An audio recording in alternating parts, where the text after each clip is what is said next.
Salut les marques, salut les smarts et bienvenue dans Catch Up, votre podcast qui transpire le catch. Aujourd'hui, enfin, nous allons analyser le dernier pay-per-view avant WrestleMania, 4 semaines avant le biggest show, Fastlane. Il est temps de résoudre les dernières énigmes, il est temps de faire monter la sauce et pour m'accompagner dans l'analyse de ce pay-per-view qui avait lieu à Cleveland, j'ai l'ami Chris. Salut Chris.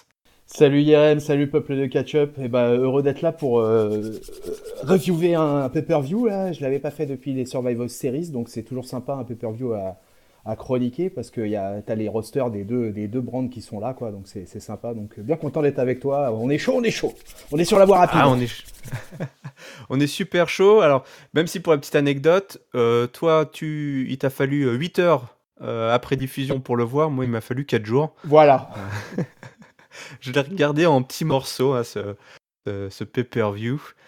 Mais c'était un pay-per-view bouillant. Et on va sans tarder se lancer dedans avec, dans le pré-show, nous avions un petit 2v2, Biggie et Xavier Woods, qui ont eu maille à partir avec Shinsuke Nakamura et Rusev, dans un match, plutôt bien emmené, plutôt bien enlevé, avec des heels qui ont fait une grosse démonstration, là. Xavier Woods, évidemment, qui jouait le babyface en péril.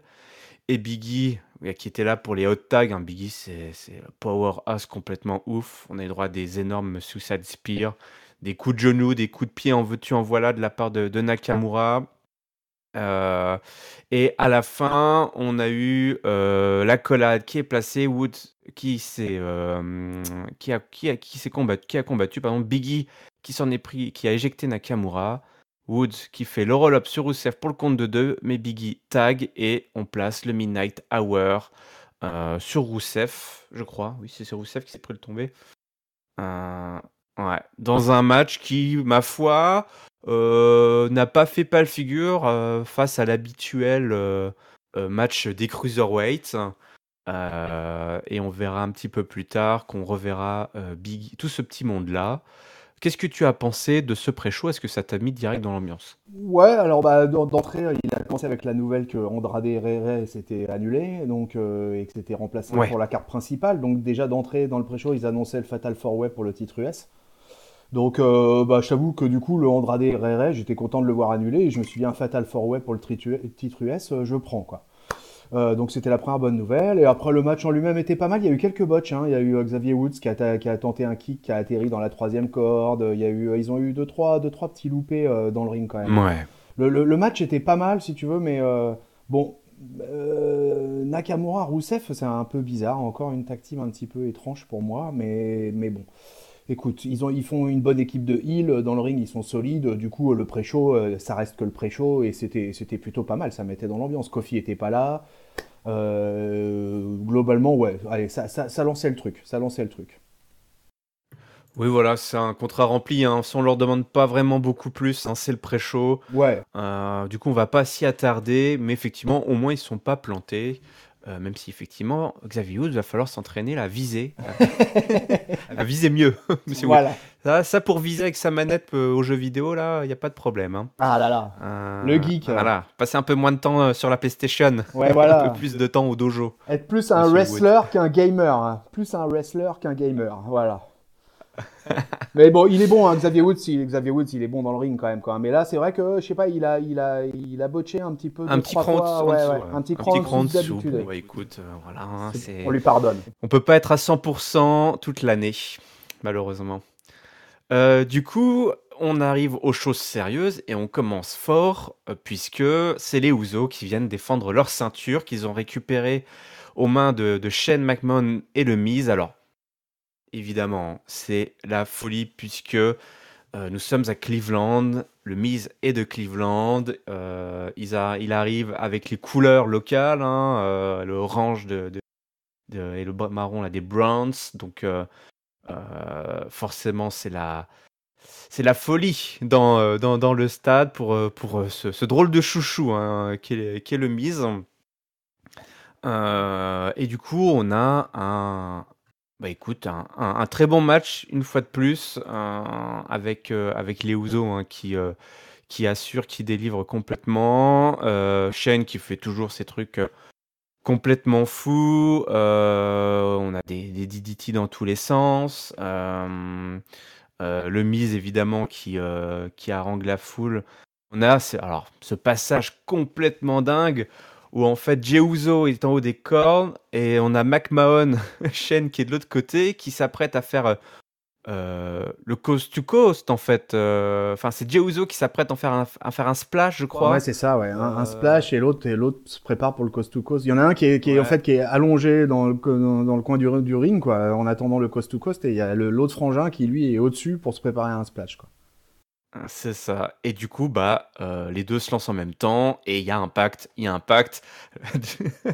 avec Shane McMahon qui fait le coast-to-coast sur donc Jey Uso qui a sauté en fait hein, et qui s'est bouffé là le fils du patron dans les dents. On a le Miz donc après qui revient. On a le papa important, hein, Papa Miz qui est bah, au premier rang, qui a la Ringside. bonne place, qui a la bonne place. Et ça a toujours, par contre, on a toujours l'impression qu'il croit rien à ce qui se passe. Hein, le père du Miz. Je Ah, le sais père pas du si Miz. c'est exactement quel est le métier de son fils. Non, non, mais Mais le en tout père du cas, Miz, on va avoir il a- l'occasion d'en parler, mais franchement, avec sa grosse moustache oh la vache, ah, c'est quelque chose, hein, le de père votre du Miz, papa hein. là, il me fait bien marrer. Tentative de frog splash du Miz à l'extérieur du ring. Alors, c'était complètement dingue, il se bouffe il atterrit sur les Ouzo. C'était très très drôle. Après le match, non pas après le match, pardon. Euh, et donc, attends, comment se termine le match Bah, juste? les Ouzo Euh, conservent, de toute façon, voilà, les Ouzo conservent. les Ouzo finissent C'est- pas. Ouais, les ouais, Ouzo voilà, conservent. On a du super il veut kick placer un splash, en fait, à le toutes les Miz. sauces. Le Miz, il veut placer un C'est frog splash, splash. Ouais, c'est ça, mais c'est ça. et Ouzo, il contre, quoi, et il contre avec les genoux, il met un roll-up, quoi, il met un simple roll-up, hein, pour la C'est victoire. ça. Ouais, c'est ça, exactement. Le petit roll-up qui va bien, les petits filous, les champions. Voilà, hein, c'est eux la vraie tag team, Ouais, ouais, eux, c'est meilleure les tag patrons de team la du Tag Team monde. Division, de toute façon. À la fin, grosse séquence post-match. Le Miz qui vient voir si Shane va bien, parce que quand même ce coast-to-coast là, c'était assez violent. Euh, et puis on a la petite embrassade avec le papa du Miz. Shane qui vient checker aussi avec le père du Miz. Et puis on commence à sentir la foudre qui débarque là, le ciel se couvre et ce qui devait arriver arriva. Shane McMahon attaque le Miz, il le place dans son triangle là, une espèce de triangle inverted là, inversé, un peu étrange, hein. Il a toujours un petit peu de mal à verrouiller cette prise là. Sous les yeux du père du Miz, bon, qui laisse un petit peu faire, il a du mal à intervenir pour sauver quand même son fils dont la vie est en danger. Donc on a, ça y est, le heel turn du fils du patron qui va pas mal s'attarder hein, sur le cas du Miz. Il va quand même pas mal prendre son temps pour lui foutre des gros coups de poing dans la tronche. Et il repart. On a d'ailleurs une petite séquence après d'interview où justement il envoie bouler la journaliste, voilà, depuis sa loge de la famille McMahon. Donc on y est, on le sentait venir évidemment, mais ça y est, un premier angle est débloqué pour WrestleMania avec Shane McMahon qui enfin accepte son statut de petit con et de heel. Qu'est-ce que tu en as pensé? Eh bah écoute, moi j'ai trouvé que c'était un excellent opener. On pouvait pas mieux faire, hein, à Cleveland, Cleveland, Ohio, le Miz, voilà, tout était réuni, hein, c'était nickel. Yeah, the Franchement, On Boy. et je pense que des fois il y a de quoi critiquer les openers dans les pay-per-view. C'est un peu passé bizarrement, les cartes sont un peu foutues bizarrement, mais on y reviendra d'ailleurs sur la carte parce que pour moi elle a été faite un peu bizarrement malgré tout. Mais l'opener pour le coup Hmm. était super bien placé. C'était ce qu'il fallait pour mettre en transe la foule. C'était parfait. Moi j'ai trouvé que c'était parfait. Dans le ring c'était bon. Les Usos de toute façon c'est du archi solide. C'est les patrons de la Tag Team Division à SmackDown. Pour moi il y a pas de doute. Donc on pouvait avoir qu'un bon match et tu l'as bien décrit quoi. Et donc c'était bien enlevé, bien rythmé. Voilà, un bon match de catch pour commencer ce pay-per-view. C'était cool. Après la fin, bon alors là écoute, on va parler tout de suite du père du Miss qui est vraiment, je pense qu'il faut lui donner un award. C'est un acteur né cet homme. Ouais, Euh, plutôt un Gérard, hein. ah, C'est ah, les Gérard, c'est ça là. Un Gérard du rôle secondaire. ah, c'était énorme, quoi. Ouais, non, c'était énorme. Et puis bon, le beatdown de Shane, bon, alors Shane, moi, il y a un truc qui me dérange, un des trucs qui me dérange, ce mec, il est fou sur le ring, quoi. Mais moi, je le compare plus à un cascadeur qu'à un catcheur, souvent. Et parce que par exemple, il a des trucs comme ses coups de poing, tout ça, quoi, que je trouve pas du tout crédible. Il fait des trucs fous, et puis à côté de ça, il fait des trucs très mauvais, quoi.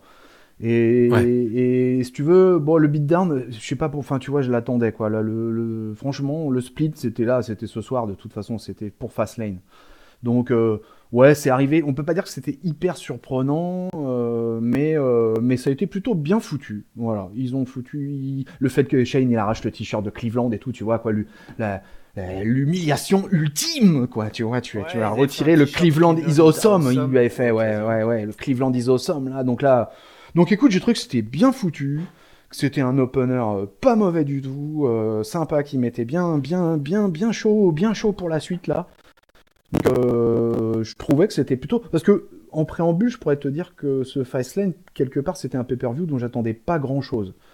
Et Hmm. voilà, c'est un truc, pour moi, c'est un truc de calage, de bouche-trou pour la road to WrestleMania. Je pense que Raw et SmackDown pourraient se suffire à eux-mêmes. Tu vois, j'en avais parlé avec Raphaël à Raw la semaine dernière, mais le fait que, après Elimination Chamber, il pourrait très bien ne plus y avoir de pay-per-view. Et on pourrait tout régler à Raw et à SmackDown et faire peut-être pour le coup des Raw beaucoup plus intéressants. Mais Ouais. bon, C'était le ils ont, cas auparavant, ouais, effectivement. ouais, c'était ça, c'était ça. Et donc Hmm. ils ont calé Bah ce là, c'était un Fastlane. Bon, peu une sorte de super weekly où tu avais les deux ouais, écuries ensemble et où ils ont dû livrer, on verra, hein, on fera le bilan, mais effectivement, où il y avait des gros matchs et quelques angles qui ont un peu évolué, mais c'est vrai que c'est un pay-per-view qui effectivement aurait pu passer à la trappe. ouais, ouais, c'est clair. Je pense que c'est pour moi ça la mauvaise utilisation de Raw en particulier à la WWE, quoi, qui pourrait être. Là, on a eu beaucoup de matchs qui auraient très bien tenu dans un Raw, tu vois. Je pense au main event, je pense à un ou deux matchs pour le titre. Il y avait, tu vois, il y avait moyen de faire des choses. Enfin bon, bref. Si tu veux, le truc, Ouais. c'est voilà, pour l'opener, en tout cas, ils se sont pas loupés. Moi, je donne, c'est vraiment une bonne entrée en matière. Ouais, ouais, on a eu des super near fall là, notamment avec le Miz qui avait placé son Skull Crushing Finale, l'arbitre était distrait, on a eu encore la bravoure, et puis effectivement, t'as raison, hein, Shane McMahon, bah voilà, comme tu dis, c'est vrai, tu as raison, cette comparaison est pas mal, c'est presque plus un cascadeur qu'un catcheur, mais alors, tu lui ferais beaucoup de peine si tu lui disais ça, hein, parce Oui, qu'il je veut pense, hein, vraiment être j'imagine bien, hein. one of the boys, hein, il veut être être considéré comme un catcheur, et on peut le considérer quand même comme un catcheur. Mais c'est vrai qu'il a tendance à être vite grotesque, comme Ouais, il a il fait quelques, des trucs ouais, complètement fous, et tu as raison, il fait aussi des trucs complètement cons. ouais. Et bien, ça fait partie de sa signature. Donc là, en tout cas, ce qui est sûr, c'est qu'enfin, on se souvient de sa espèce de fil rouge là, avec Daniel Bryan il y a un an, où on comprenait pas où il voulait en venir, où c'était un gros connard, et à la fin, ça restait quand même un face. Là, voilà, c'est bon, on y est. On a une drôle de dynamique, hein, quand même. On arrive à WrestleMania, et on va avoir un Daniel Bryan heel et un Miz face Ouais, face à Shane McMahon qui a fait un heel turn. C'est assez, je dirais pas que c'est surprenant, mais voilà, ils ont pris un peu le contre-pied, on va dire, de ce qu'on pourrait attendre de ça. depuis que l'autorité a repris en main les shows, le managing general des weekly et tout ça, je crois qu'il y avait peut-être une volonté de la famille McMahon de mettre Shane en heel pour peut-être créer une paire avec son père pour le coup. Et j'espère qu'ils vont pas nous faire un truc, tu vois, à WrestleMania, Miz versus Shane avec les deux papas de chaque côté. Enfin, tu vois, enfin, je sais pas trop ce qu'ils envisagent par rapport au heel turn de Shane. Mais surtout que pour le coup, on passe là vraiment d'un type qui était grave aimé par la foule, quoi, hein. Shane, c'était quand même, Ah bah oui, non mais c'était un face, vraiment face, quoi. Et là, du coup, ce heel turn juste avant Mania et tout, bon, on verra ce qu'ils vont mener. Pareil, pour moi, la transformation du Miz en face, c'est aussi assez surprenant. C'est bien joué d'avoir fait ça à Cleveland, là, de manière définitive. hmm. Pour le coup, si tu veux, ouais, sur cet opener, décidément, j'arrive pas trop à en tirer des choses négatives parce que je trouve qu'ils ont plutôt bien joué le coup, la WWE, là. C'est ce genre en fait, c'est le genre de match d'occasion. On va pas s'éterniser, mais pour conclure, je dirais que c'est vraiment le genre de match d'occasion qu'il faut saisir à pleine main. Tu vois, le local, il est là, il y a la foulée Ouais, derrière lui. On en profite pour développer l'angle où il se fait trahir, et comme ça marche les réactions, et on va le voir avec le match un autre match qui était improvisé, où les réactions du public, ça peut être l'enfer comme ça peut être grandiose. Et là, c'était assez grandiose. Allez, on continue avec Asuka versus Mandy Rose, probablement le match le plus attendu de la soirée pour le titre SmackDown. Euh, C'est Mandy Rose, donc sa première opportunité pour aller chercher l'or avec une Asuka qu'on n'avait pas vue et ça y est, on la revoit enfin. On a notamment Sonya Deville qui est là pour faire les distractions, ce qui permet évidemment à Mandy Rose de prendre le contrôle du match. Tu parlais de botch tout à l'heure pour le pré-show, j'en ai repéré pas mal Oh, aussi dans ce aïe, aïe, aïe, match-là. C'était beaucoup d'approximations. C'était soit des botches, soit des approximations. Donc tu sentais que Asuka, en tout cas, j'ai trouvé au moins Asuka a essayé de tenir le match quand même malgré tout. Donc bon voilà, trash talking évidemment des deux côtés. Le match s'emballe. Mandy Rose, pardon, qui se prend... Enfin, Sonya Deville, pardon, qui essaye d'aider... alors ça, c'était assez bizarre. Elle a passé son temps à regarder en dessous du ring et à essayer de sortir quelque chose. La première fois, elle a rien trouvé. La deuxième fois, elle a trouvé un... C'était un kendo stick que Sonya Deville a sorti, je crois, de dessous du ring. Mais en fait, alors ça, c'était assez chelou quand même. Elle a relevé le tablier du ring, en fait. Et du coup, Mandy Rose s'est pris les pieds dedans. Et elle a glissé, et du coup, Asuka en a profité pour placer son gros kick, et à la fin, conserver le titre. Et Sonya Deville tente de s'excuser auprès de sa copine, mais celle-ci semble insensible au désarroi de sa meilleure amie. Donc voilà, on est débarrassé de cette courte rivalité, a priori, on ne sait pas, entre Asuka et Mandy Rose.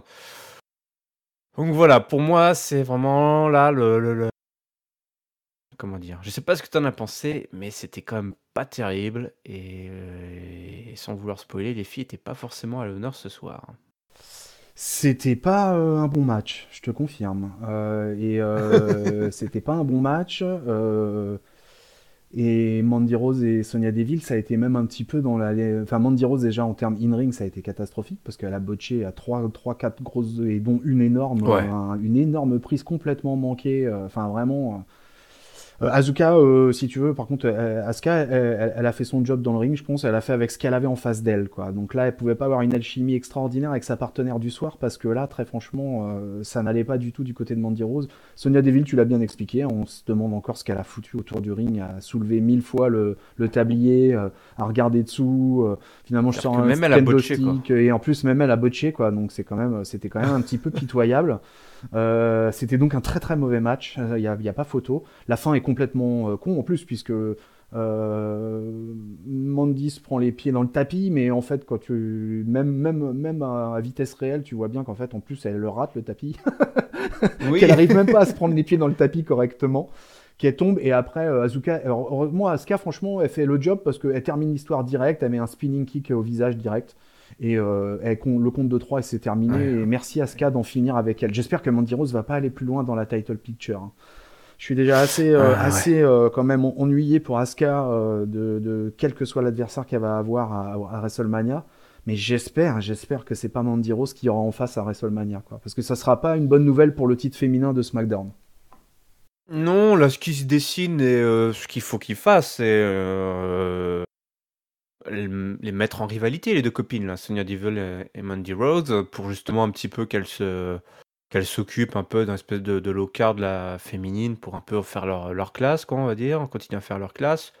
Ou alors les envoyer dans la scène tag team, après tout, toi, c'est une équipe, voilà, elles sont faites pour Ouais. ça. Non, mais moi je pense que ça sera Maintenant, plutôt ça, ouais. C'est que, ouais, ouais, Mandy. effectivement, elles vont peut-être avoir une petite feud et puis, mais elles se remettront en équipe pour aller chercher les. Il va falloir des équipes de filles aussi, hein, pour le titre par Bah équipe, quoi, hein, ouais, donc, on va en parler là dans pas ouais. longtemps, mais effectivement, il faut des équipes de filles. Et ouais. Alors visiblement, la WWE n'a aucun problème à aller en chercher là où il y en avait plus, mais il y en a, on a l'avantage qu'il y en a qui existent là, donc qui sont là. On a fait monter comme des factions, des équipes avant même de créer la ceinture tag team, alors autant en profiter. Donc effectivement, quel va être le programme pour Asuka qui a bien porté ce match de son côté, qui a fait ce qu'elle a pu, mais effectivement, c'est Il y a pas, il compliqué y a pas, si tu veux, d'entrevoir il y avait pas photo des de niveau. contenders. Il y a, En fait, il y a Asuka, personne, quoi.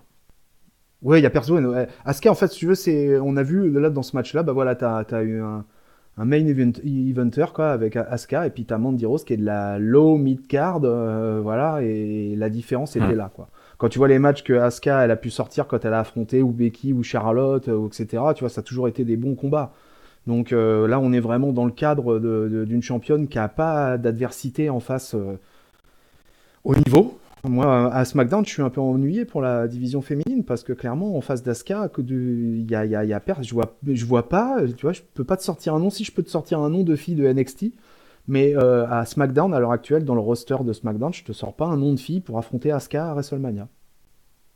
Ouais, C'est que de la mid-card ou de la Arrow, on low-card. pourrait trouver, quoi, tu vois, Arrow, ouais, Arrow, ouais. mais c'est vrai que c'est compliqué, là. Je sais pas trop ce qui va se passer, et moi, j'en suis à me dire, je préfère qu'elle soit pas à peut-être pas à l'affiche, mais j'ai pas envie de voir un match d'Asuka contre n'importe quelle fille de SmackDown à l'heure actuelle à WrestleMania, quoi. Parce que je sais que d'avance, ça va être un match de merde. Donc, je préfère la voir dans le Battle Royale, dans la Battle Royale, ou dans une séquence non catchesque, on va dire, quoi. Euh, ou un Open Challenge, tu vois, peut-être. Tu vois. Regardez l'Open Challenge, moi je pense que ça pourrait être Ouais, ou sympa un aussi, Open tu vois, pour Challenge, ouais. WrestleMania. Un Je sais Open pas, faut Challenge. qu'il trouve un angle, faut qu'il trouve autre chose que d'aller encore choisir une low cardeur du roster de SmackDown. Donc voilà, ça c'est leur problème. Ils ont 4 semaines pour le résoudre. On va voir Ouais, comment ils vont se démerder. Bon, malheureusement, elle est blessée, mais quand même, je lui aurais collé Ember Moon dans les pattes, quoi.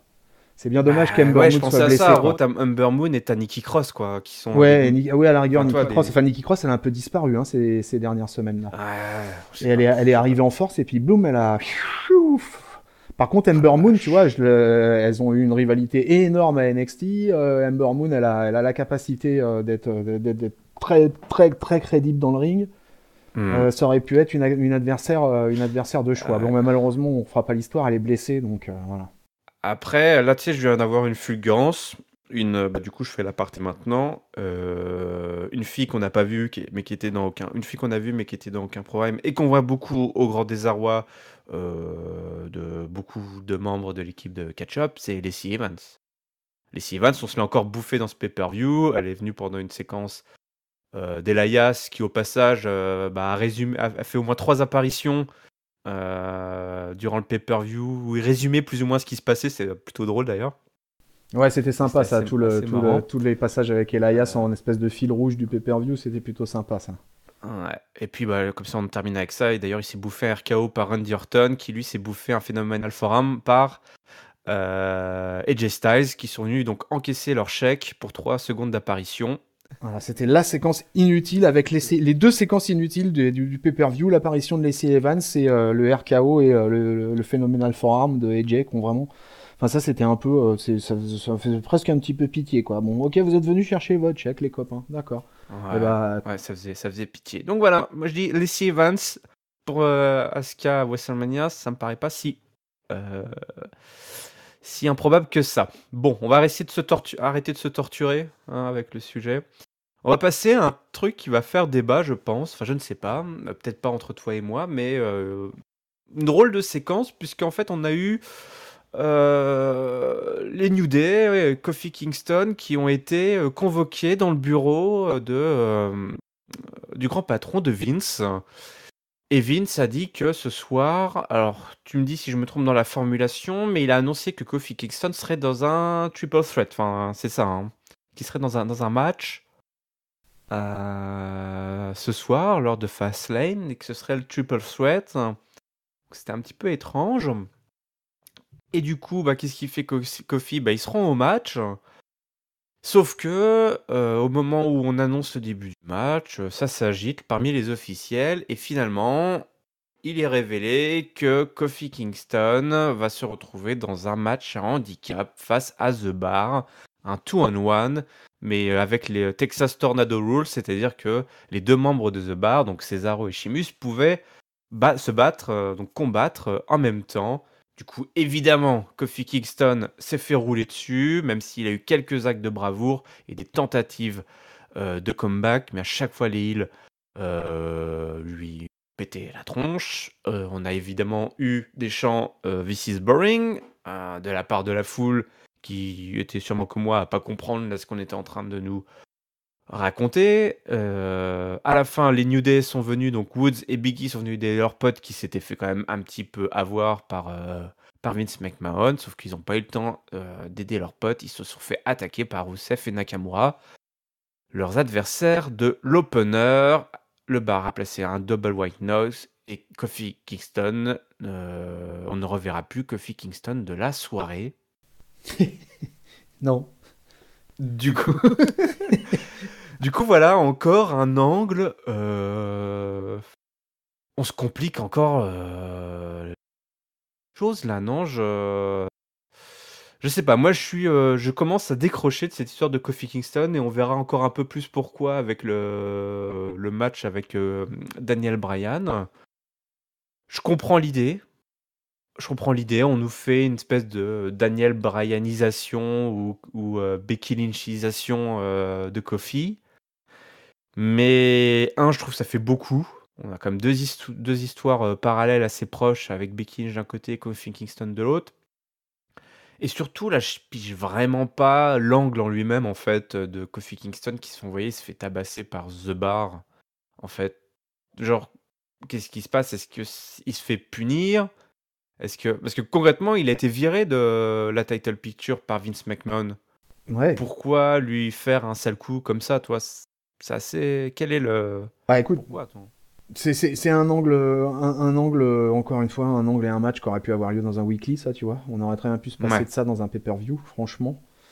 Peut-être ça qui m'a gêné, ouais, peut-être. En plus, voilà, tu vois, moi, le truc comme ça, handicap match, 2 contre 1, je te tabasse, derrière, il y a les potes qui viennent, derrière, il y a les autres, et l'autre équipe de heal qui vient out of nowhere. Bon, Mm. moi, je t'avoue, ouais, encore un passage dans ce pay-per-view qui est quand même assez faible, assez moyen, pour pas dire médiocre, quoi. C'est ce tabassage systématique de Kofi où effectivement Kofi il est là sous un angle de victimisation maximale. Voilà, bon, c'est un peu. On est à un mois de WrestleMania si tu veux quoi. Donc bon, il va falloir qu'il trouve d'autres artifices pour nous faire Ouais. rêver parce que là franchement on peut pas dire que c'est tout ça avait fait beaucoup rêver quoi. En plus le match il y a pas de match de toute façon quoi parce que Kofi au final il se fait tabasser quoi hein, ça dure pendant 5-6 C'est ça. minutes. En fait voilà, tu as le droit à 5-6 minutes de beatdown. Bon, c'est pas franchement, c'est vraiment pas le genre de truc très intéressant. Non, parce que c'est la foule, enfin, t'es pas là, genre, on prenait pas en pitié Kofi Kingston, on est déjà triste pour lui parce qu'il s'est fait virer de la title picture, on n'a pas besoin, comme tu l'as dit, de le voir se faire victimiser. Moi, ce que je demandais, quand il s'était fait jarter de la title picture, non, c'était même pas ça, c'était avant même qu'il se fasse jarter, c'était au moment où, ça y est, il avait son match face à Daniel Bryan, il y avait la signature. J'étais là, je dis, maintenant, j'ai besoin pour embarquer derrière Kofi Kingston, que Kofi Kingston monte sa hargne, toi, monte sa fougue, qui prenne le micro et qui nous embarque dans son histoire jusqu'à WrestleMania, qu'il ait des bâtons dans les roues, pas de problème. Enfin, pas de problème. Pourquoi pas? Ok, d'accord, on veut nous la refaire. Mais là, en fait, ils sont en train de faire totalement l'opposé. Ils veulent pas qu'on s'attache à Kofi Kingston parce que ça fait des années qu'il se bat et que bah voilà, c'est l'underdog ultime. On veut l'angle maintenant, il faut le prendre en pitié parce qu'il se fait tabasser quoi. Enfin Ouais. c'est triste. Oui, je suis d'accord avec toi. C'est vrai que utiliser ce genre de segment pour rendre triste la foule face au traitement injuste appliqué à un favori de la foule à ce moment-là, c'est un peu. Ouais, c'est un peu fou, quoi. Mais ça, c'est. D'ailleurs, le public s'y trompe pas, hein. À la fin, la fin du combat se passe quand même sous des This is boring tonitruants, Ah quoi. ouais. Donc, Ouais. tu vois, quand même, la foule se trompe pas. Là, il n'y a pas d'histoire de Kofi, il y a pas. C'est This is boring que chantent les gens, quoi. Tu vois, donc, bon, des fois, à force de prendre la foule pour des cons, quand même, bon, il y a un moment où des fois, ça passe plus. Donc, Ouais. donc tu vois, je pense que là, c'est pas passé pour le coup. Mais Non. voilà, et ils sont passés vite fait à autre chose. Hein, et comme tu l'as dit d'ailleurs au départ, Ouais. enfin, Kofi est plus revenu, on l'a plus revu du pay-per-view après derrière. Bon, voilà, une fois de plus, je suis curieux parce que je suis quelqu'un de très curieux. Je suis curieux de voir comment ils vont gérer ça parce que, comme tu dis, on est à 4 semaines et tu fais pas des choses comme ça 4 semaines avant avec un mec qui, de toute façon, qui est même plus au programme et qu'il n'y a pas vraiment d'histoire finalement derrière lui, quoi, toi. Il a Ouais, été ouais. juste mis complètement de côté, toi. Il n'y a plus vraiment d'histoire autour de Kofi. C'est plus vraiment le point central. On a déplacé le point focal de la title picture sur autre chose. Et c'est bizarre, en fait. C'est une espèce d'histoire parallèle d'un mec qui se fait victimiser alors qu'il avait déjà été jarté de la title picture. Donc tout ça est assez étrange. Donc 4 semaines, une fois de plus, pour redresser la barre à cause de The Bar. En parlant de tag team, justement, on a eu un gros match. Je pense qu'il t'a plu celui-là. Même Ah, si qui fait c'est toujours remonter bizarre, hein, voilà, à un moment du pay-per-view où c'était bien qu'il y ait un match sympa qui arrive, quoi. Ah la vache. Celui-là, alors, on peut dire tout ce qu'on veut avec ces montées d'NXT. Ça a été fait n'importe comment. Et peut-être qu'on peut considérer que ça continue toujours d'être du grand n'importe quoi. De voir Aleister Black et Ricochet en équipe. Genre comme ça, normal. Comme s'ils étaient là depuis des années. Face à Rude and Gable qui tentent d'aller chercher la ceinture à The Revival. Écoute, un match de Un 10-15 gros, minutes, complètement fou, avec de l'action de dingue, des contres, en veux-tu, en voilà, des séquences d'enchaînement improbables, quoi. Ça sentait le NXT, mais à plein nez, ce match-là. Euh, on a ouais, notamment Ricochet, là, qui place évidemment alors oui, des ciseaux de tête dans tous les sens. Scott Dawson voilà, qui balançait à droite à gauche. Et à la fin, nous Dawson qui contre un crossbody de Gable et les champions qui conservent avec la Shatter Machine sur Gable euh, dans un match mais qui était à 300 à l'heure. Et par contre, alors ça j'ai trouvé ça un petit peu bizarre après le match. Les gars d'NXT sont venus, ils ont attaqué les heals, quoi. Et Ricochet a placé son 630 degrés, là, son Santon à 630 degrés sur Wilder pour que on finisse sur la belle image des faces qui sont des mauvais perdants. Mais bon, je sais pas pourquoi, mais voilà. En tout cas, ce qui est sûr, d'un point de vue purement action, là, on a été gâtés. Et je sais pas toi, mais vraiment, moi, j'avais chanté le petit show jaune, là, chanté le NXT, ah quoi. ouais. Y a pas à dire, ça y est, on commence, quoi. Alors, là, j'ai des trucs à dire, là, des trucs positifs, c'est cool quand même, parce que moi, je regarde le catch pour la positivité, tu vois, et c'est quand même cool quand on a des trucs sympas à raconter plutôt que des critiques comme sur le handicap match précédent, tu vois, quoi. C'est toujours, avec la WWE, on souffle souvent le chaud et le froid, hein. Ouais. Et mais alors là, pour le coup, voilà, un super match tag team, quoi. Vraiment clair. Alors, comme tu dis, un gros background NXT incroyable, quoi. Parce que quand même, si tu fais l'analyse des trois équipes en présence, t'as quand même les Revival qui ont été champions tag team NXT, t'as Ricochet qui a été champion North American, t'as Aleister Black qui a été champion NXT, t'as Bobby Roode qui a été champion NXT, t'as Chad Gable qui a été champion NXT tag team, quoi. Imagine le line-up, quoi, qu'on a dans ce match. Et c'est vraiment un truc de fou, quoi, avec un Bobby Roode à qui tu lui rajoutes un titre US. Enfin, tous les mecs qui sont dans le ring dans ce triple menace là, c'est du feu, quoi. Donc tu l'as dit, quoi, du match à 300%, du feu, vraiment, ouais, moi j'ai vraiment kiffé ce match, c'était vraiment super sympa, ça s'est passé même trop vite. C'était voilà, de l'action, du feu. Gable et Roode à l'aise, quoi, parce que je les trouve moyens, moi, on va dire, globalement. Et pour le coup, à l'aise dans ce match parce que du Ouais. rythme, parce que à 6 catcheurs, de l'action ringside. Tu vois, là, ça envoie dans tous les sens. Roode, c'est quand même un vétéran, il connaît le job. Gable, il est bien spectaculaire quand il s'y met. Il a une puissance assez insoupçonnable, Gable, finalement, quoi, pour sa taille et son poids. Et non, c'était un super match. Et puis bah Ricochet, c'est Spider-Man, quoi. Ah, ça, ouais. Les fans de catch, on a la chance d'avoir un Spider-Man vivant sur nos écrans de télévision, quoi. Et ça, c'est quand même Ouais, ils sont génial. bien cachés, hein, les câbles pour le tenir quand même. On les Ah voit ouais, pas, hein. hein, ouais, ce mec. Enfin, moi, je le connais, je le suis depuis tellement longtemps, l'ami Prince Puma, l'ami Ricochet, voilà. Et le voir à la WWE, si tu veux, moi, j'étais inquiet de comment ils allaient traiter ce catcheur-là. Voilà, son entrée dans le main roster là, pour l'instant, me plaît pas des masses, mais malgré tout, comme je trouve ce catcheur totalement incroyable, quoi. Totalement. Enfin, il est hors norme. Il est hors norme. Je veux dire, c'est dans l'histoire là, il y en a eu plein, hein, des voltigeurs, des high flyers, des gars comme ça dans l'histoire de la WWE. Il y en a eu plein. Mais là, il y a un type totalement hors norme qui vient d'arriver, qui voilà, qui saute du ring, qui fait des doubles sauts pairs et qui atterrit sur la rampe debout. Enfin, je veux dire, qui Ouais. vient se mettre face à des catcheurs comme ça. Enfin, ce gars-là est incroyable, quoi. Alistair Black, c'est un catcheur plus old school. Mais moi, j'aime Alistair Black, j'aime ce qu'il dégage. Tu vois, le personnage, il y a un truc en lui, quoi, qui, tu vois, une espèce de bestialité, mais ouais, vraiment le truc Black a été bien trouvé parce qu'il est bien dark, quoi. Et c'est pour ça aussi que cette équipe, elle peut me paraître des fois un peu improbable, quoi.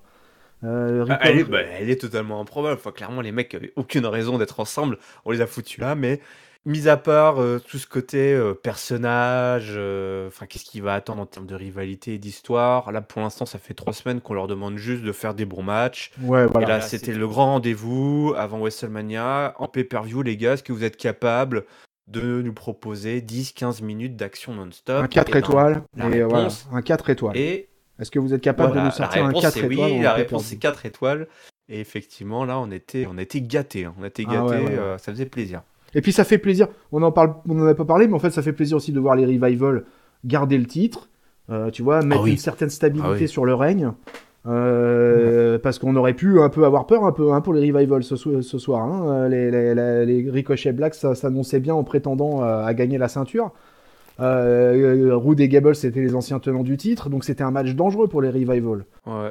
Hein, je t'avoue que moi, au bout d'un moment dans le match, je les voyais tous gagner. Donc, quand ça se passe comme ça, c'est pas compliqué, c'est que le match est bon. C'est que le booking est bon et le storytelling, il est bon. Ouais, Si, il y ouais. a aussi un moment donné, si au début du match, t'es là, ouais, non, c'est bon, je sais ce qui va se passer. Et qu'en fait, 10 minutes plus tard, t'es là, oh putain, sur chaque action, tu sais. Et ouais, Bah et voilà, ouais. hein, il y a eu des petits coups de frousse à un moment quand même. Quand l'autre il a fait son ciseau, là, retourné, ricochet, et on l'a envoyé un des revival, et en fait le mec il est pas parti très loin, il est tombé quasiment à l'endroit où il s'est éjecté, les autres l'ont bien rattrapé. Parce que les mecs ils étaient au taquet, quoi, ils étaient au taquet. Ah ouais, c'est à 2000 à l'heure. Et ouais. Et c'était pas fini. C'est pas fini parce qu'on a enchaîné sur, tu en as parlé là dans le pré-show, un match qui n'était pas booké ce soir. On a un Fatal 4-Way pour le titre US. Samoa Joe qui vient défendre son titre face à R-Truth, qui vient chauffer la salle avec Carmella. Rey Mysterio et Andrade rejoignent ce petit monde. Ce match, on l'a déjà vu à SmackDown. Et ben, ils nous refont le même, peut-être même en mieux. Je ne sais pas, mais en tout cas, c'est pareil. C'est des mecs qui se connaissent par cœur, qui ont une alchimie de dingue. Rey Mysterio, Andrade Cien Almas, c'est juste. Enfin, c'est formidable de voir comme ça. Alors, c'est peut-être seulement un aperçu de la lucha. Hein. Tu es l'expert, tu Ah sauras me ouais, ouais, dire ouais, si ouais, non, non, tout mais ça n'est que un dixième de ce qu'on peut voir. Mais en tout cas, ils ont tenu leur rang. On a eu quand même des sacrés moves une fois de plus. R-Truth, R-Truth qui a fait l'idiot. R-Truth qui à la fin en pouvait plus. Il avait du mal à placer ses coups. R-Truth à la fin, il visait un petit peu un coup à trop, un coup trop à gauche, un coup un peu trop à droite. On a une petite séquence entre les managers, Carmella et Zelina, qui se mettent sur la tronche, avec notamment un énorme kick, je crois, de Zelina sur R-Truth, peut-être. Bah oui, ça ouais, me ouais, semble ça me pas semble ça, mal. ouais. Une grosse baston des managers à l'ancienne, évidemment, tout y est en fait. Si vous avez déjà vu leur match à SmackDown, il n'y avait pas eu de grosses surprises.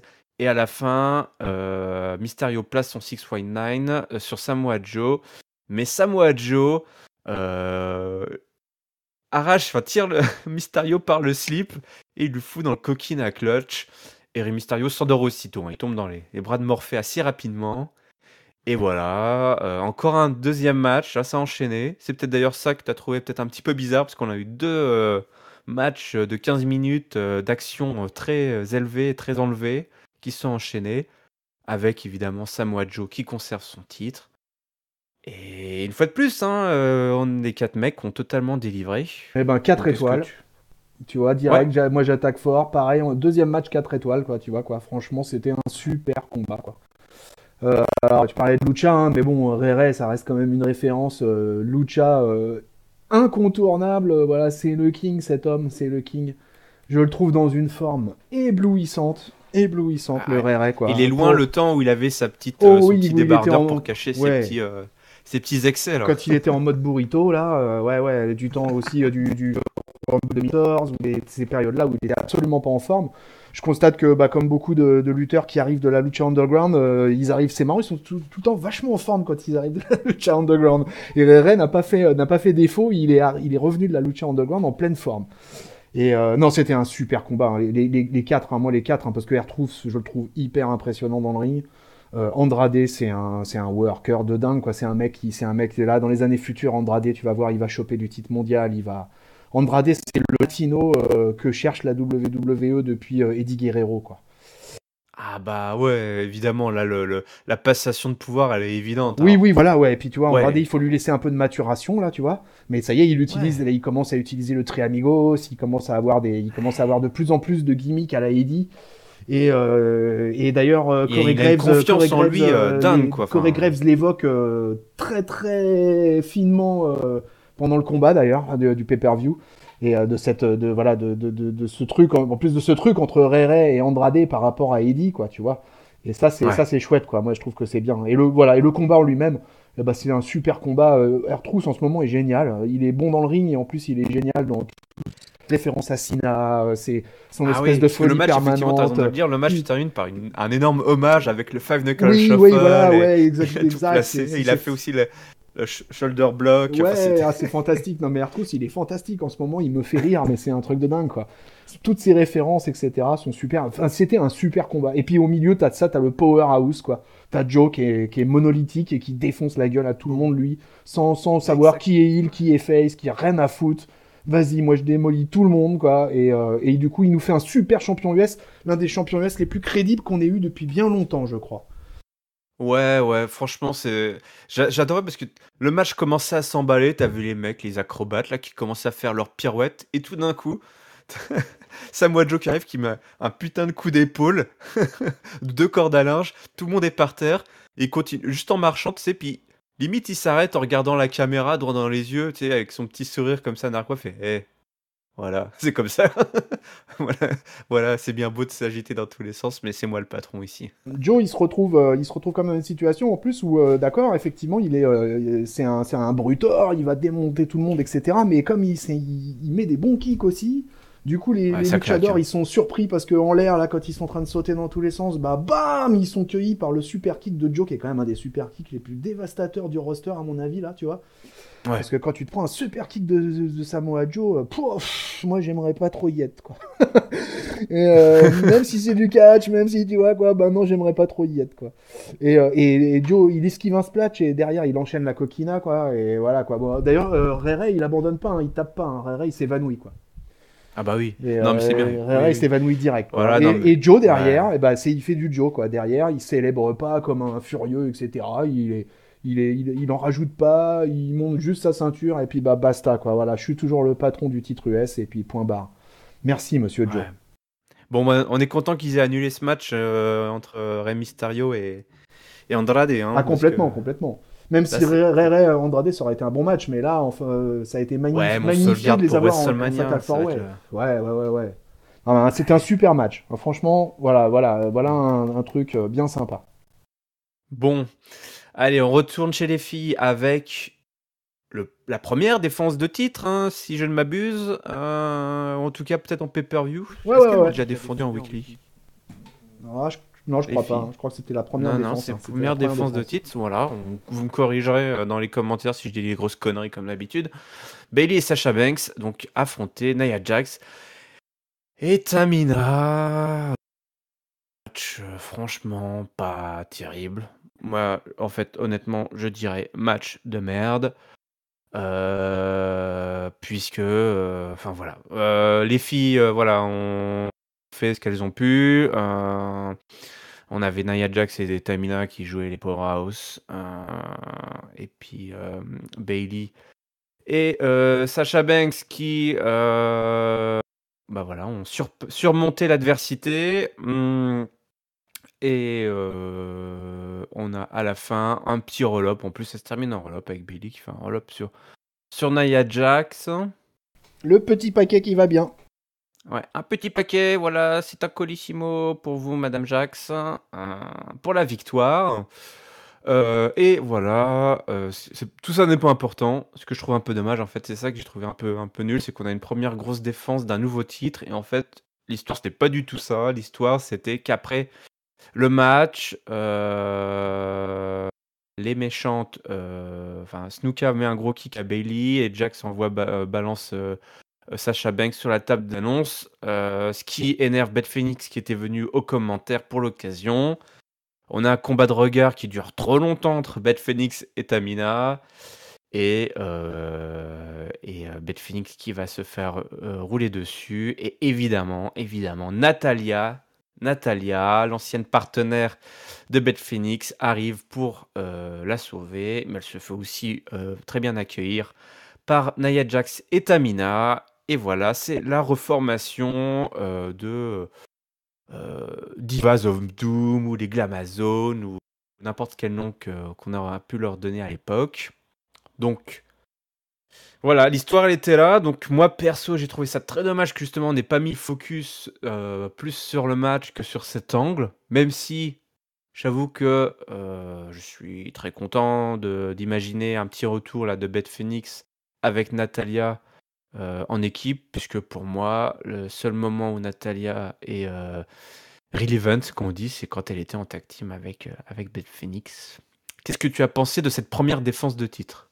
Alors écoute, bon bah Bailey et Sacha conservent, tant mieux parce que ça m'aurait ennuyé de voir Tamina et Jax avec le titre.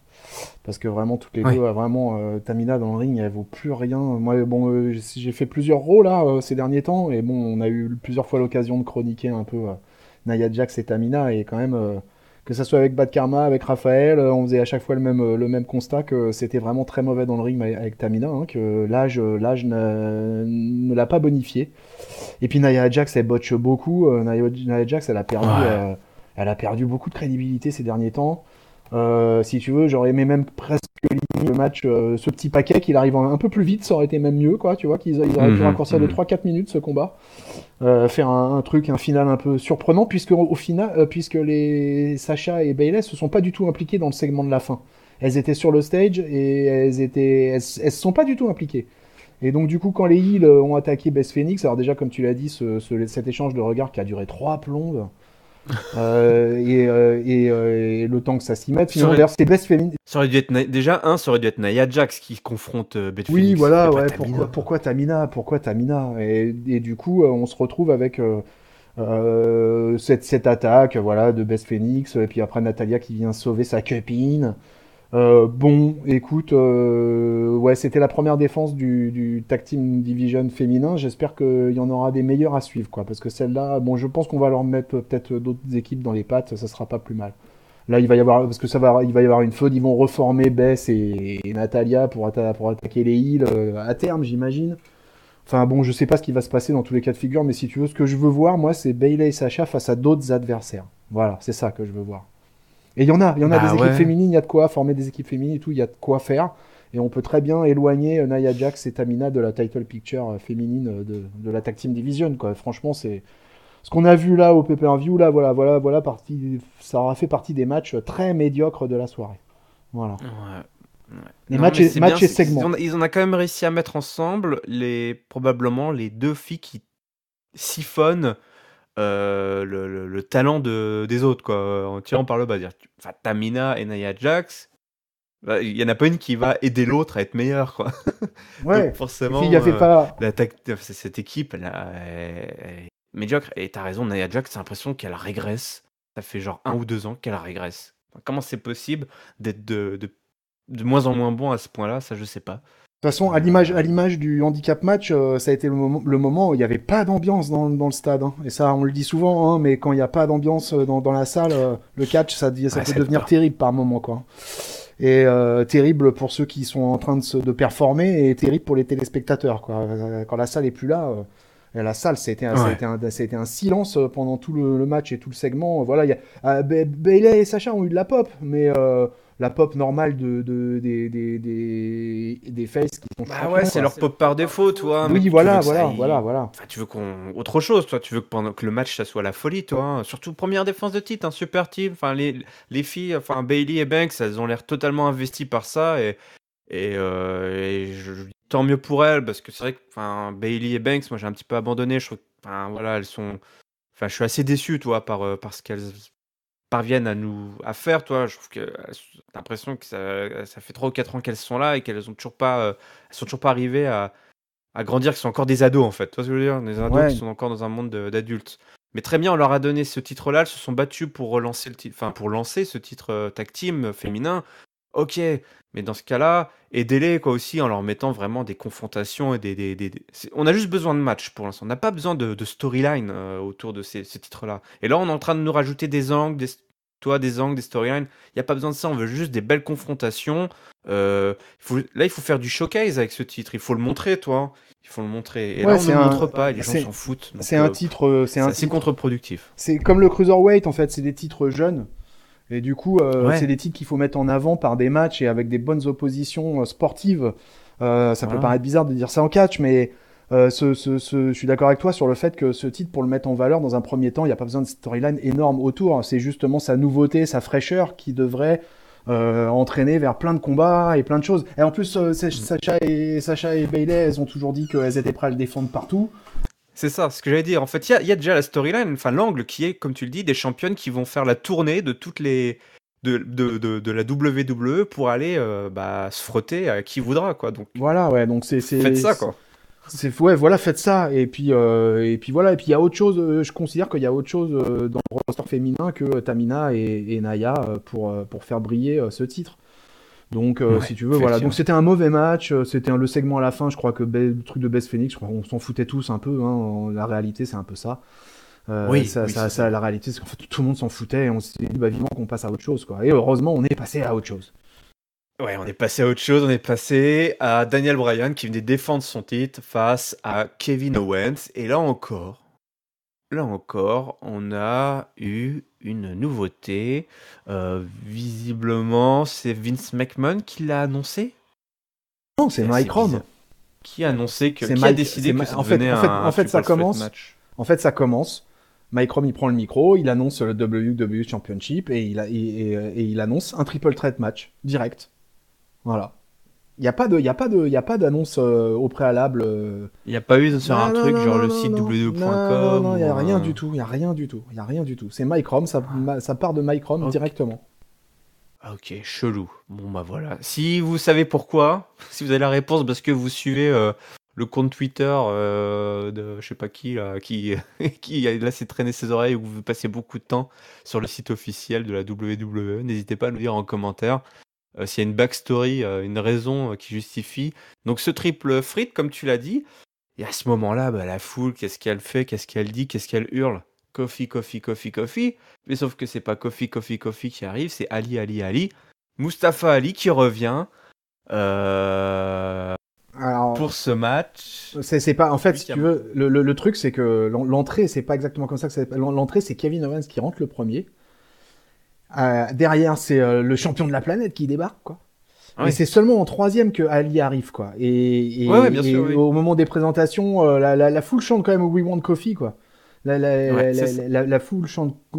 Et quand ils se retrouvent les trois sur le ring, au moment de la présentation des catcheurs, il se passe un truc quand même assez incroyable, c'est que les trois sont bouh. Parce que même quand Ouais. ça part sur Mustafa Ali, qui est un face, et Kevin Ah, Owens, c'est qui est dur, un ouais. twinner, en fait, maintenant, hein, C'est un twinner, ouais. c'est un twinner, hein, Kevin Owens. Et Mustafa Ali, on s'attend quand même à une petite pop. Et c'est même pas une petite pop qu'il a, c'est carrément, il a droit à du bout au début du match. Ça, c'était quand même Ouais. le truc dans le début du match qui était quand même assez incroyable, quoi.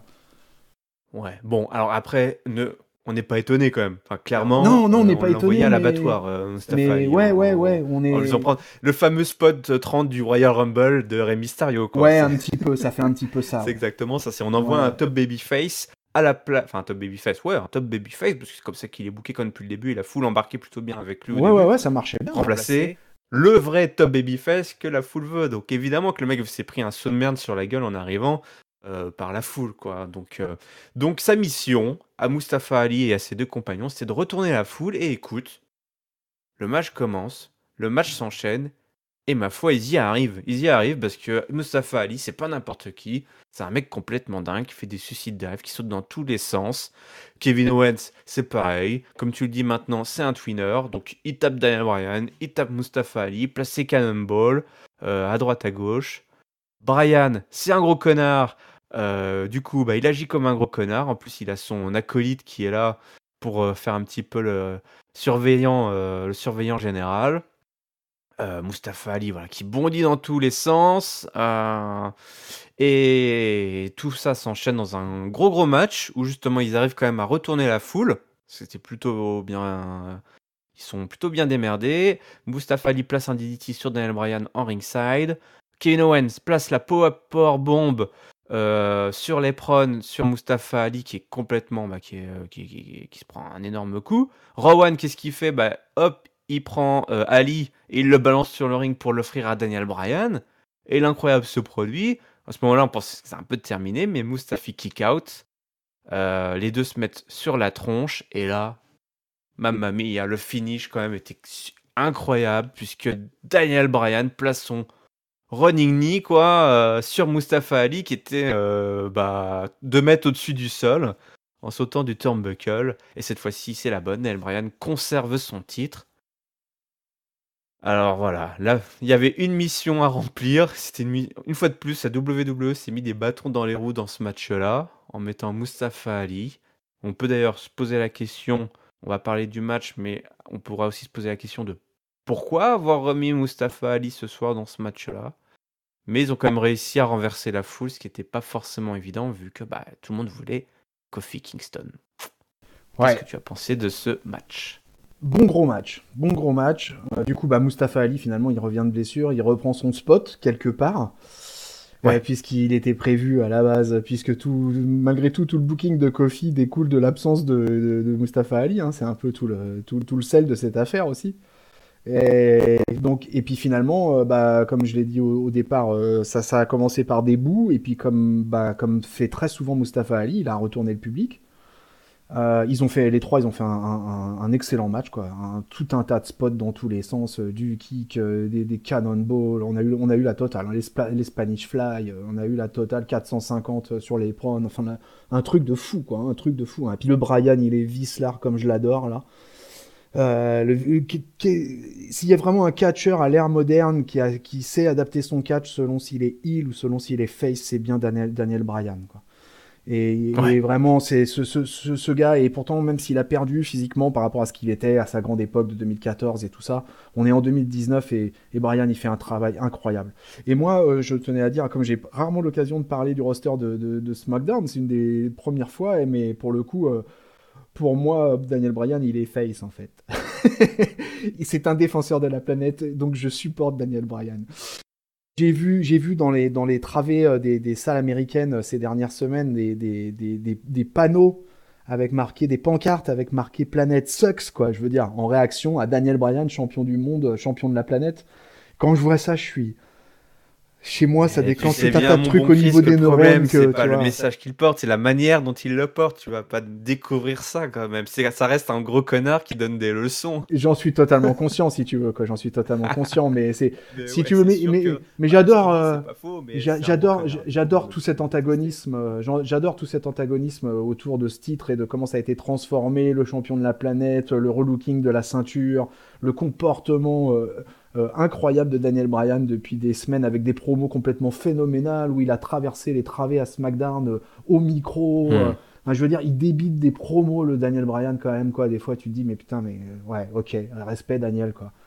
Et dans le ring. Le mec, tu le laisses 3 heures, il te fait une promo, il y a pas de problème. Et dans le ring, il reste hyper solide, quoi. Et il adapte, surtout, c'est sa force de catcheur, de lutteur professionnel, c'est qu'il adapte ce ring à sa condition. Et là, il est heel, donc il a adapté son moveset. Et il est incroyable. Il encaisse aussi. Hein. On peut en parler des heures aussi de ça, mais dans quel état il a la poitrine à la fin du combat. Les super kicks qui s'est pris, effectivement, son poitrail qui vire au rouge assez rapidement. Il se sacrifie. Il se sacrifie, ce garçon. C'est clairement... ça a été un combat superbe. Franchement, voilà, Owens, il réussit à coller une pop-up powerbomb à Ali dans le coin, en plus une sale vicieuse là comme il aime les faire là. Mais Ah, ce qu'il avait fait à l'époque sur sur Sami Zayn. Zayn, effectivement. Mais Rowan le rattrape en fait à C'est ce un petit moment-là. peu le... Et Rowan il le balance dans la zone de la cloche ou un truc comme ça quoi. Mais Ouais. le final est complètement dingue quoi. Ils sont tous impliqués quoi. Les quatre sont impliqués. Rowan est là ringside, tout le monde. Ali fait un near fall de fou. Enfin ça se termine dans la folie quoi. Et puis et Kofi est toujours. Par contre ça c'est un des trucs dans ce match, c'est que Kofi quand même à la fin, il réapparaît par le public qui sent que de toute façon Brian va gagner quoi, et donc du coup qui fait repartir le chant Kofi quoi. Et finalement bon bah voilà, Brian porte son running knee là en folie là, à 2 mètres de hauteur là, truc de fou. Et puis il gagne, il retains et voilà et c'est parfait. Voilà un match et une conclusion pour moi parfaite. Voilà encore un très bon match dans ce fast lane. On a eu des trucs, Ouais. encore une fois, on revient là-dessus, mais voilà, on a alterné le chaud et le froid, on a eu des super combats, et puis des combats très mauvais, médiocres, voilà. Mm. Mais à la sortie de ce match-là, moi j'ai une question pour toi. Qu'est-ce qu'on... Quel enseignement on peut tirer? Alors, enfin, pas vu Raw, on parlera pas de Raw, on parle pas de SmackDown, on ne sait pas ce qui s'est passé, on va dire. D'ailleurs, moi, c'est le cas, mais peu importe. Euh, enfin, quelle est l'idée? Est-ce que le fait de refaire Mustafa Ali, ok, pour le match, c'était bien, parce que le mec a produit un super match, mais est-ce que c'était vraiment le bon move de faire revenir Mustafa Ali dans cette histoire qui est déjà un petit peu compliquée? On en a parlé avec Kofi Kingston avant. Enfin, qu'est-ce qu'on nous prépare là maintenant pour la suite, quoi? Parce que clairement, c'est un peu peut-être à la manière des filles avec Becky Lynch, Charlotte Flair. Tout ça paraît bien compliqué pour quelque chose qui semblait pourtant assez évident à la vue de ce que, enfin, pour WrestleMania. Euh, enfin, moi, clairement, Mustafa Ali, je l'aurais vraiment pas fait revenir tout de suite. Visiblement, il compte beaucoup sur eux, comme tu l'as dit. Kofi Kingston, enfin, pour moi, c'est clair, toi. Kofi Kingston avait vraiment pris le spot de Mustafa Ali, mais jusqu'à aujourd'hui, toi. Ça, y a plus de doute. Faire revenir Mustafa Ali, qu'est-ce que ça veut dire? Est-ce que on va vraiment se passer de Kofi Kingston d'une façon ou d'une autre jusqu'à WrestleMania? Je sais pas, c'est Voilà. assez étrange. Je sais pas quel message on essaye de nous envoyer. Là, les cartes sont vraiment brouillées pour moi. Ta question est longue. Après, alors c'est compliqué parce que j'ai vu Raw et SmackDown, parce qu'on enregistre aujourd'hui, on Ah, est d'accord. jeudi, et j'ai vu Raw et SmackDown, donc j'ai quelques éléments de réponse par rapport à certaines choses. Mais à chaud, si je te répondais juste par rapport à ce que j'ai pensé à chaud à la fin du match du pay-per-view, moi, si tu veux, j'étais satisfait du fait que ils avaient délivré la marchandise, que Ali faisait un bon retour. Il a été blessé, il revient dans un match, il a un title shot direct et il fait un bon match. Finalement, il est revenu dans sa place dans le booking. Visiblement, les officiels, ils ont confiance en lui. Sur le coup, je me suis dit, bon, ils vont articuler un truc avec Ali et Kofi. Au départ, moi, sur le coup, je me suis dit, ah, on va avoir droit à des matchs tag team à SmackDown avec Ali et Kofi face à, je sais pas moi, Owens, Bryan, ou tu vois, des choses comme ça. On va avoir une Hmm. configuration tag team, quoi. Et puis au bout d'un moment, peut-être qu'il préparait un mois pour finalement une feud entre Kofi et entre Ali, mais ça aurait pas de sens parce que c'est tous les deux des faces. Et je pense que c'est pas ça que le public veut voir, quoi. Non. Donc Ali, si tu veux, moi je suis sur le coup du pay-per-view, ça m'a pas dérangé parce que je trouvais qu'il reprenait sa place, qu'on peut lui faire confiance dans le ring et que finalement j'ai pas réfléchi plus loin. Effectivement, après là, toi, tu vois, c'est normal, tu réfléchis parce que tu viens de voir le pay-per-view et qu'il s'est passé déjà Eh les bah deux oui, je suis weekly. là, je me pose beaucoup Oui, de voilà, ouais. questions parce que Donc, ce n'est pas assez clair, tu mais auras certaines on réponses verra. dans Après, il y a une dans la grosse review. prestation. Ils ont fait un énorme match, Ouais, ça c'est ouais, sûr. ouais, ouais. Donc, Ça c'était bien. Et en pay-per-view, on est là, c'est l'instant présent qui compte, j'ai envie de te dire, tu vois. Et finalement, heureusement, si le match avait pas été terrible, là, on aurait pu se dire, ah merde, là, c'est quoi ce booking et tout et tout. Mais là, on a eu un bon match de catch, donc du coup, on se dit, bon, bah, ça passe, quoi. Ali, il est là et il est présent, et ce qu'il fait, c'est du bon. Donc, si tu ouais. veux, Ouais. ça a pas gâché Ah non. c'était quand même un match pour le titre. Et au final, c'était un bon match pour le titre. Ouais. Bon, allez, je parlais justement de Becky Lynch et Charlotte Flair. Les deux filles ce soir se retrouvent avec une on va pas repasser des heures sur tout ce qui s'est passé la Ouais, semaine ouais, dernière. si on résume la feud là. Totalement alambiqué que les scénaristes et Vince McMahon ont sorti de leur cerveau complètement tordu pour arriver à un truc tellement facile à booker. Becky Lynch, Charlotte Flair avec comme stipulation, comme enjeu, si Becky Lynch gagne, alors ça me fait toujours rire les stipulations qui sont sur 3 lignes, si Becky Lynch gagne, elle rejoint Ronda Rousey et Charlotte dans leur match pour le titre à WrestleMania. Becky Lynch arrive avec ses béquilles, je sais pas, il y a un problème de rééducation, c'est pas possible post-opératoire là pour Becky Lynch, ça fait 2 mois qu'elle a ses béquilles. Il faudrait peut-être temps quand même que, j'espère vraiment que elle n'aura plus besoin de ses béquilles, elle va pas aller à New York avec ses béquilles parce que ça devient assez ridicule. Donc Charlotte, Becky, Charlotte tabasse Becky, mais le match finalement n'ira pas très loin puisque Ronda Rousey arrive tranquillement, presque, vraiment bonjour, salut, j'arrive. Elle met un petit coup de genou à Becky Lynch, ça entraîne la disqualification. Victoire donc de Becky Lynch par DQ. Becky Lynch du coup va rejoindre à ce moment-là officiellement la title picture à WrestleMania. Ronda Rousey est comme ça sur le ring, elle fait avec son petit sourire genre bon bah voilà, vous voyez, c'était si simple, je suis comme vous les smart, j'utilise les règles à mon avantage, c'était tout bête, voilà, je voulais que Becky Lynch soit dans ce match, alors je suis venu la disqualifier. Et puis je suis venu l'attaquer pour disqualifier Charlotte. Et puis tout le monde se regarde un peu en chien de faïence. Becky Lynch est contente, mais celui qui est pas content à ce moment-là, c'est moi, parce que un top babyface underdog qui gagne sans avoir combattu, sans avoir presque mérité sa place, on va dire ça, grâce à l'intervention d'un heel qui vient l'aider, c'est un petit peu étrange, non ? Ouais, mais ben écoute, c'était un combat un peu bizarre. Déjà, l'histoire de Becky, t'as commencé en fait par un des trucs qui m'emmerde le plus, c'est l'histoire du genou. Voilà quoi, je me balade avec ma béquille sans arrêt, mais que fait l'équipe médicale à la WWE? Si elle veut, je connais une très bonne adresse à Cap-Breton, on a un centre de rééducation spécialisé en France qui est très très bon, je pense qu'on pourra lui réparer son genou. Cap-Breton, c'est parfait, c'est la côte atlantique et tout ça, un air serein et vivifiant, c'est parfait. Ouais, qui va pas la dépayser, ça va peut-être lui rappeler son Irlande natale en Voilà, plus. exactement, Donc, on est pas mal là, c'est une très bonne idée, ouais. Voilà, Envoie-lui ça. voilà, Cap-Breton, c'est pour toi, Becky. Et après, si tu veux, le combat donc a été moyen et alors l'arrivée de Ronda, alors la manière qu'elle a de courir sur la rampe, c'est assez extraordinaire. Si jamais t'as l'occasion, refais-toi sur un Twitter, il y a le petit gif sur la course de Ronda pour atterrir sur le ring, c'est assez épique. Et quand elle arrive et donc elle frappe Becky au sol, voilà, et donc elle la qualifie d'office. J'ai envie de te dire, mais what the fuck, what the fuck. C'est-à-dire que toi, t'es championne, tu peux avoir un match en 1 contre 1 à WrestleMania ou avoir un match en triple menace et tu choisis de disqualifier celle qui te fait faire un triple menace. Donc, tu as une chance sur 3 de gagner le titre dans un triple menace, une chance sur 2 dans un 1 contre 1. Donc, déjà, ça, c'est une première réflexion. On va dire qu'à la rigueur, c'est une réflexion sportive, ça, tu vois. Mais après, il y a aussi le fait que, pour moi, enfin, j'arrive pas à me faire à l'idée. Pour moi, Becky, elle a gagné le Rumble, donc de toute façon, obligatoirement, elle est dans le main event, tu vois.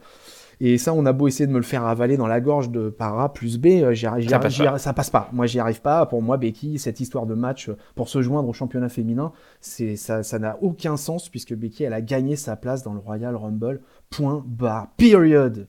Tu vois, c'est un truc pour moi, c'est un non-sens dans cette feud. Alors que je l'ai dit à Raw, cette feud, je trouve cette feud géniale qui dure sur des mois et des mois, où il y a un vrai truc travaillé depuis des mois et tout ça. Mais si tu veux, là, c'est en train de terminer en eau de boudin dans cette Road to WrestleMania, quoi. C'est un peu dommage. Tu sais quoi, on est juste pressé d'arriver à ce putain de match à WrestleMania, on veut juste ça maintenant. Ouais, je suis d'accord avec ça. En fait, on est arrivé à un point là où là, ça y est, c'est bon, on a compris là.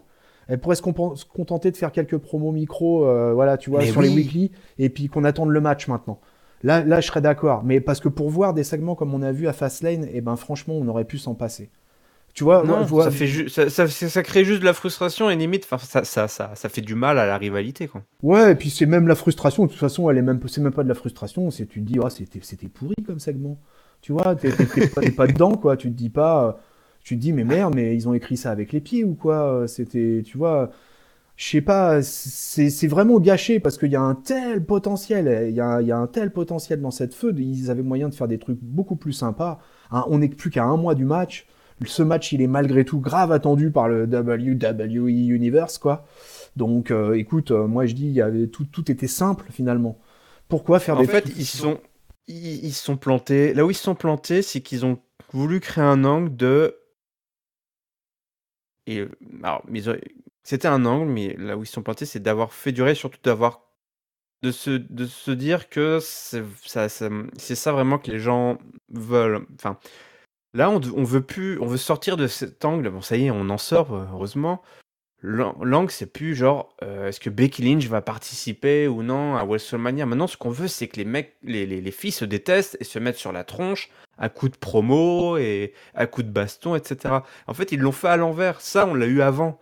On l'a eu avant, le fait qu'elles se mettent sur la gueule dans tous les sens. Et c'est ce qui a mené un peu à cette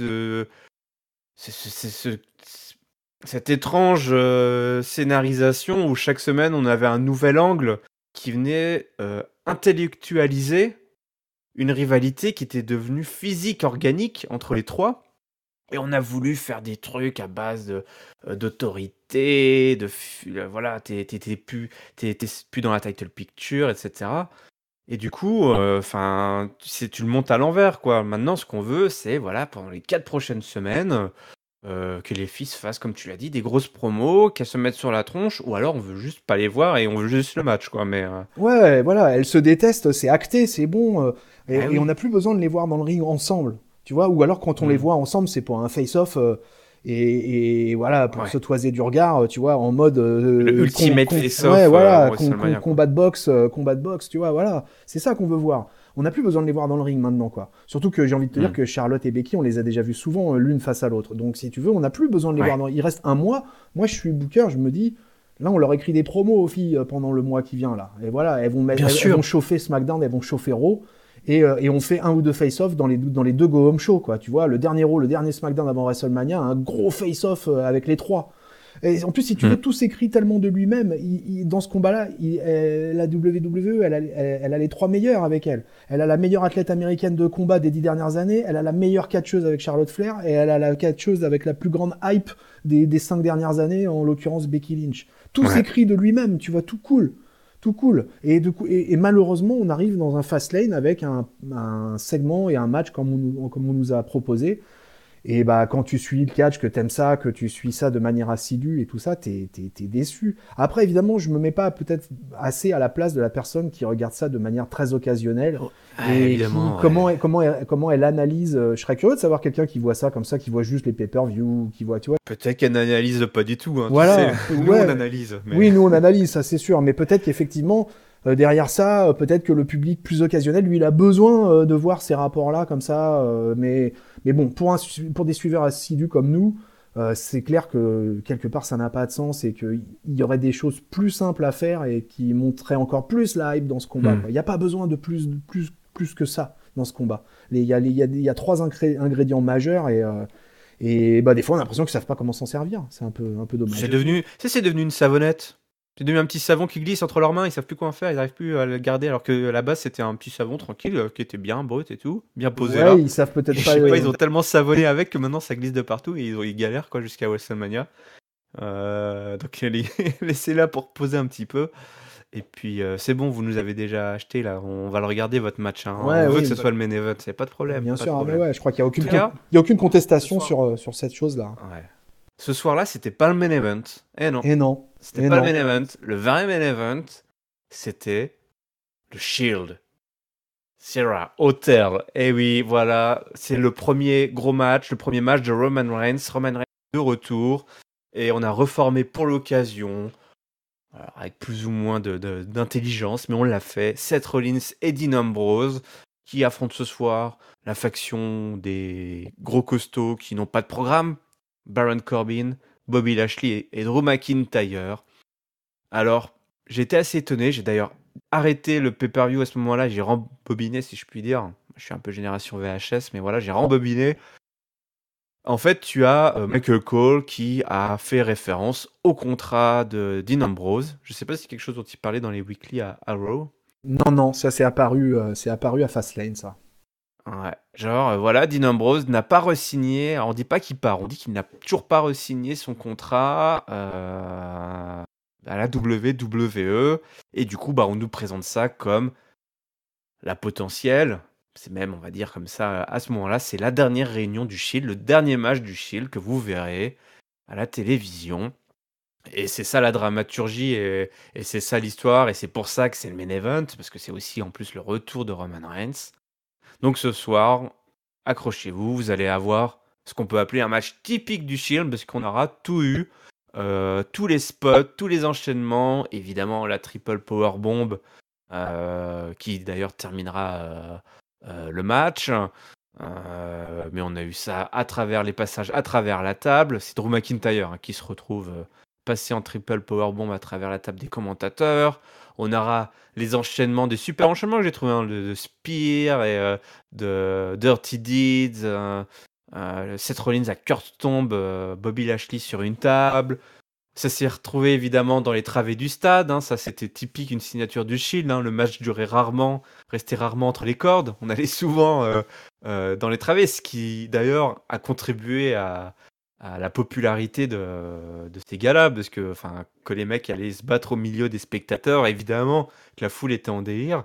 Là ils l'ont fait et ça m'a fait très marrer parce que quand ils se sont retrouvés, t'avais Seth Rollins, peut-être Dean Ambrose, ils se sont retrouvés à l'extérieur là, à se battre avec deux autres à l'extérieur, au milieu des chaises, là, des spectateurs.